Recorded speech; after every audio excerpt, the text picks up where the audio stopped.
নমস্কার বন্ধুরা, কেমন আছেন সবাই? ভালো তো? পাপিয়ার ঘরোয়া রান্না ব্লগে সকলকে স্বাগত জানিয়ে আজকে চলে এসেছি একটা নতুন রেসিপি নিয়ে। তবে এটা রেসিপি নয়, এটা দই বসানোর পদ্ধতি। আমি দই বসানোর পদ্ধতি A to Z একদম ঠিকঠাকভাবে দেখিয়ে দেব। একদম দুধ জাল দেওয়া থেকে কিভাবে ঢাকা দেবেন, কিভাবে দইটা সুন্দরভাবে বসবে, একদম সুন্দরভাবে আমি দেখিয়ে দিচ্ছি। তাহলে চলুন আমার পুরো ভিডিওটা দেখতে থাকুন। আমি কিভাবে এই দইটা বসাচ্ছি আমার সাথে সবাই মিলে দেখে নিন। প্রথমে আমি কড়াইতে এই রকম দুটো প্যাকেট দুধ নিয়ে নিয়েছি, অর্থাৎ 1 কেজি দুধ। এবার প্যাকেটগুলো কেটে আমি কড়াইতে সমস্ত দুধটা ঢেলে নিচ্ছি। তারপর আমি গ্যাসটাকে জ্বালিয়ে দিচ্ছি। এবার সুন্দর করে কিন্তু এইভাবে নেড়ে চেড়ে দুধটাকে ফুটিয়ে নিতে হবে। ছোটবেলায় দেখতাম মা পাকা তেঁতুলের সাজা তৈরি করে দই বসাতেন।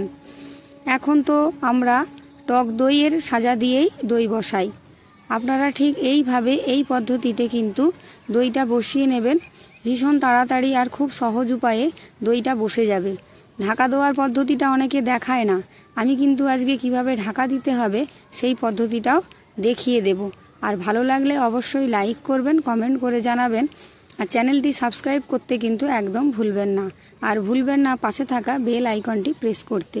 দুধটা বেশ সুন্দর করে ফুটিয়ে ফুটিয়ে কিন্তু একটু মেরে নিতে হবে। সুন্দর করে দুধ জাল দিয়ে নিলে তাহলে কিন্তু এই দই থেকে জল কাটবে না, আর ভীষণই ভালোভাবে দইটা বসে যাবে।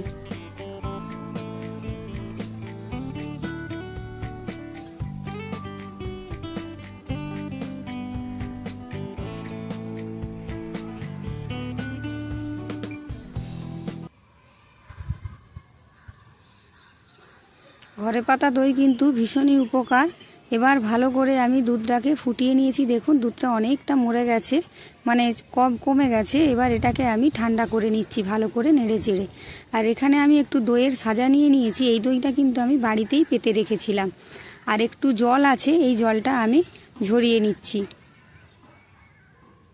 এবার এখানে আমি কতগুলো কাঁচের বাটি নিয়ে নিয়েছি। দেখুন একদম পরিষ্কার। এই একটা বাটিতে একটু দুধ পড়েছে, একদম পরিষ্কার, কিচ্ছু নেই। 6খানা কাঁচের বাটি নিয়েছি। এবার এখানেই খেলা, দুধটা কিন্তু একদম ঠান্ডা করবেন না আর খুব গরম রাখবে না। ঠিক 10 থেকে 15 সেকেন্ড মতন এইভাবে আঙুলটা ডুবিয়ে রাখতে পারবেন। এই রকম দুধটাকে ঠান্ডা করে নেবেন। এবার আমি প্রত্যেকটা বাটিতে টক দইটা, মানে টক দইয়ের সাজাটা মাখিয়ে নিচ্ছি প্রত্যেকটা বাটিতে। সুন্দর করে কিন্তু এইভাবে আপনারাও টক দইয়ের সাজাটা পেতে নেবেন। আর মিষ্টি দই পাতলেও টক দইয়ের সাজা দিয়ে মিষ্টি দই পাতবেন, তবে কিন্তু ভালো দই বসবে। এবার প্রত্যেকটা বাটিতে আমি সমান পরিমাণ দুধটাকে ঢেলে দিচ্ছি। প্রত্যেকটা বাটিতে আমি সমান পরিমাণ দুধ নিয়ে নিচ্ছি।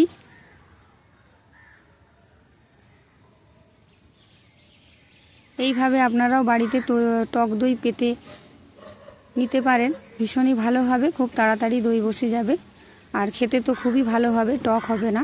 আর এখানে এই দইয়ের সাজার বাটিটা, দুধটা যেহেতু অনেকটা আছে, তাই এই বাটিটাতেও আমি দুধটা নিয়ে এটাতেও একটা বাটি দই বসিয়ে নেব। এবার এই একটা বড় গামলা নিয়ে নিয়েছি আমি। এর মধ্যে আমি গামলা বা ডেচকি নিয়েছি। সমস্ত দুধের বাটিগুলোকে সুন্দর করে বসিয়ে নিচ্ছি। বাড়িতে পাতা টক দই কিন্তু ভীষণই উপকারী হয় আর ভীষণ ভালো লাগে খেতে। 7খানা বাটি আমি এক এক করে এইভাবে বসিয়ে দিলাম। এবার একটা স্টিলের থালা ঢাকা দিয়ে দিচ্ছি। এবারে দেখুন আমি কিভাবে ঢাকা দিই। এই যে সুতির একটা কাপড় নিয়ে নিয়েছি আমি। সুতির কাপড়টা এটা সবার বাড়িতেই থাকে, এরকম একটা সুতির কাপড় ঢাকা দিয়ে নেবেন। তারপর এই যে একটা চালের বস্তা, অর্থাৎ চটের একটা বস্তা, এটা ভালো করে আমি ঢাকা দিয়ে দিচ্ছি। এইভাবে ঢাকা দিলে কিন্তু শীতকালেও দই বসে যাবে। আর আপনাদের কাছে যদি এরকম বস্তা না থাকে তাহলে আরও 2-3টে সুতির কাপড় আপনারা নিয়ে ঢাকা দিয়ে দিতে পারেন। এটা সারা রাত্রির আমি ঢাকা দিয়ে রেখে দিচ্ছি। সারা রাত্রির পর সকালবেলায় আমি এটাকে খুলে দেখছি যেটা কি অবস্থায় আছে। খুলে নিলাম আমি পুরো ঢাকাটা। দেখুন এবার দেখুন কত সুন্দর দই বসে গেছে, দেখতে পাচ্ছেন? এটা এখনও ফ্রিজে দেওয়া হয়নি। ফ্রিজে দিলে আরও টাইট সুন্দর হয়ে যাবে, কিন্তু এটা টাইটই হয়েছে দইটা। দেখে নিন কত সুন্দর দই বসেছে, দেখতে পাচ্ছেন তো? তাহলে বন্ধুরা, এইভাবেই কিন্তু আপনারাও বাড়িতে দই বসিয়ে নিন। আর দেখা হচ্ছে পরের ভিডিওতে।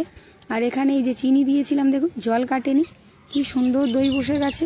আজকের খাওয়া দাওয়াটা কিন্তু দারুণ হবে। দুপুরের পাতের শেষে যদি এরকম এক বাটি করে টক দই থাকে, তাহলে খাওয়া আর হজম দুটোই কিন্তু ভালো হবে। চলুন দেখা হচ্ছে পরের ভিডিওতে। আজকের মতো টাটা।